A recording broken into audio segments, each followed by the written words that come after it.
Hello everyone, welcome back to this channel. आज इस पूरे वीडियो में बात करेंगे हम एस्टेट पेपर 1 और पेपर 2 के बारे में। एज़ यू ऑल नो कि एस्टेट जो है वो ऑर्गेनाइज करता है बिहार गवर्नमेंट, और बेसिकली ये जो है ये 9th और 10th के स्टूडेंट्स के लिए होता है। अगर आपको 9th-10th का टीचर बनना है तो उसके लिए आप एस्टेट पेपर 1 अपीयर होते हैं और उसको आप क्रैक करने की कोशिश करते हैं। क्वालिफाई होना कंपलसरी होता है। और वहीं पे अगर आप 11th-12th के टीचर बनने के लिए सोच रहे हैं तो आपको एस्टेट पेपर 2 जो है वो क्वालिफाई करना पड़ेगा। कोशिश करूंगी कि इस पूरे वीडियो में जो है डिटेल एक्सप्लेन कर दूं, और अगर कोई भी क्वेरी हो, डाउट हो तो आप प्लीज़ कमेंट करिएगा। मैं कोशिश करूंगी वहां से भी आपको हेल्प करने की। ये जो एस्टेट होता है ये बिहार गवर्नमेंट ऑर्गेनाइज कर रहा है, तो बिहार एस्टेट पेपर 1 और पेपर 2 जो है वो इस नाम से जो है जाना जाता है। सेकेंडरी के लिए होता है पेपर 1, मतलब 9th-10th के क्लास के बच्चे को पढ़ाने के लिए पेपर 1 देना होता है आपको फ्रॉम एनी सब्जेक्ट। और सीनियर सेकेंडरी जो है 11th-12th के बच्चे पढ़ाने के लिए आपको paper estate Bihar estate paper 2 जो है वो क्वालिफाई करना होता है। देखिए, इसका जो ड्यूरेशन है वो कम्प्लीटली सीटेट के जैसा ही है, मतलब 2 आवर्स 30 मिनट्स का ही ड्यूरेशन है। और जो टोटल नंबर ऑफ क्वेश्चंस है वो भी 150 ही होते हैं और 150 मार्क्स के ही होते हैं। ये लगभग जो है सेम ही है। प्रॉब्लम कहाँ पे आती है या फिर डिफरेंस कहाँ देखने मिलता है आपको, कि अगर मैं बात करूँ यहाँ पे एस्टेट पेपर 1 की, तो कोशिश करेंगे इसको अच्छे से समझने का। तो एस्टेट पेपर 1 जो है 9th और 10th के स्टूडेंट्स को पढ़ाने के लिए जो है टीचर इसको क्वालिफाई करने के प्रयास में रहते हैं। तो यहाँ पे अलग अलग सब्जेक्ट्स जो हैं उसके अलग अलग टीचर होते हैं डेफिनेटली, तो आपको अलग अलग सब्जेक्ट्स के ही आपको अपीयर होना होगा अपने सब्जेक्ट कॉम्बिनेशन को ध्यान में रख के।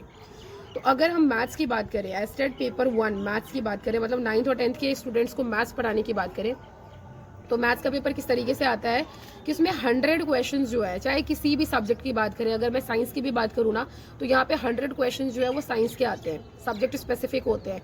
चाहे अगर सोशल की बात करूँ तो वहाँ पे 100 क्वेश्चन जो है सोशल से ही आएंगे। और जो 50 क्वेश्चन है बाकी के, वो थोड़ा सा जो है उसमें थोड़ा सा कैटेगराइज किया गया है, बहुत सारी चीज़ें जो है उसमें इंक्लूड कर दी गई है। तो अगर सब्जेक्ट स्पेसिफिक की बात करें तो अगर आप मैथ्स के लिए अपीयर होना चाहते हैं, एस्टेट पेपर 1 मैथ्स से देना चाहते हैं, तो आप 100 मार्क्स की प्रिपरेशन कर लें, मतलब कि आप मैथ्स के एनसीईआरटीज़ को बहुत अच्छे से पढ़ लें और टॉपिक वाइज पढ़ लें। अगर आप साइंस से अपीयर होना चाहते हैं तब भी आपको 100 मार्क्स के लिए प्रिपेयर करना है, तो वहाँ पे भी आपको क्या करना है कि आपको एनसीईआरटीज़ अच्छे से आना चाहिए, पीवाईक्यूज लगाइए जितना हो सके, और इससे जो है आपका सब्जेक्ट पे जो कमांड है वो थोड़ा सा स्ट्रॉन्ग बन जाएगा। चाहे आप सोशल के लिए करना चाहते हैं फिर भी आपको एनसीईआरटीज़ तो रीड करनी पड़ेगी, एनसीईआरटीज़ तो कंपलसरी है, उसके लिए भी आपको 100 मार्क्स जो है वही दिलाएगा, एनसीईआरटीज़ ही दिलाएगा, तो उसके लिए भी आपको सब्जेक्ट अच्छे से आना चाहिए। बात करते हैं कि 50 मार्क्स में किस तरीके से कैटेगराइज किया गया है। तो देखिए, 50 मार्क्स जो है ना, ये बिहार गवर्नमेंट ने दिया हुआ है आर्ट ऑफ टीचिंग के ऊपर जो है, ये 50 मार्क्स जो है देखिए इसको इस तरीके से डिवाइड किया गया है, art of teaching and other skills. तो आर्ट ऑफ टीचिंग जो है ना ये 30 मार्क्स का है, जिसमें क्या आ जाता है, सीडीपी आ जाता है। अगेन जो मैंने सीटेट पेपर 1 या पेपर 2 की बात करी थी, जिसमें चाइल्ड डेवलपमेंट एंड पेडागोजी जो वो आ जाता है। तो अगर आपने एक बार अच्छे से पढ़ लिया है ना तो फिर वो आपको चलता रहेगा, ये 50 मार्क्स वाले में भी वो हेल्प करेगा। तो आर्ट ऑफ टीचिंग जो है ये आप अध्ययन मंत्र से पढ़ सकते हैं। मैंने जहाँ से पढ़ा था मैं वो चीज़ें यहाँ पे डिस्कस कर रही हूँ।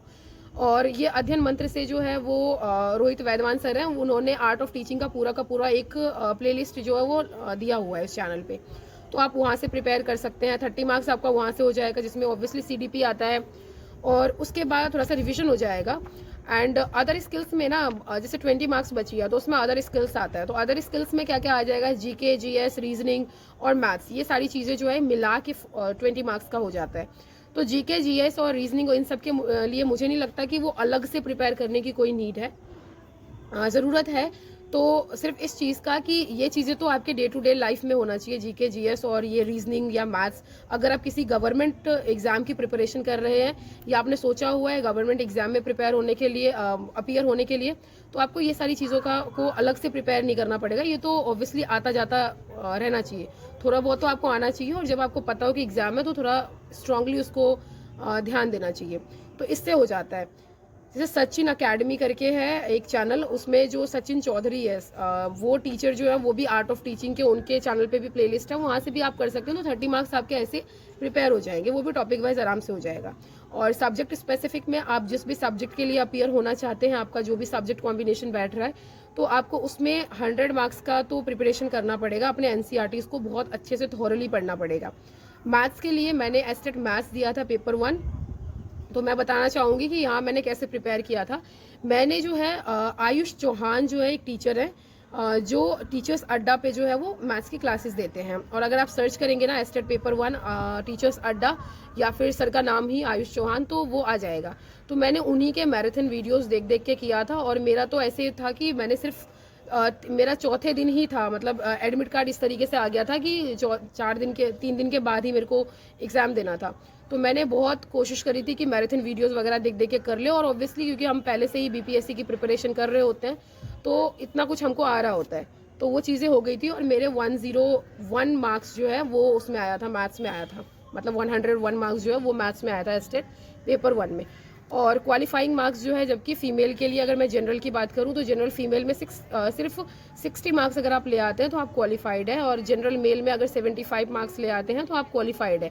ये पेपर सिर्फ क्वालिफाइंग होते हैं, इनमें कोई कट ऑफ वगैरह जाता नहीं है। तो आपको सिर्फ इसे क्रैक करना है, इससे सिर्फ आपको क्वालिफाई हो जाना है, इतने इतने नंबर ले आने हैं, दैट्स इट।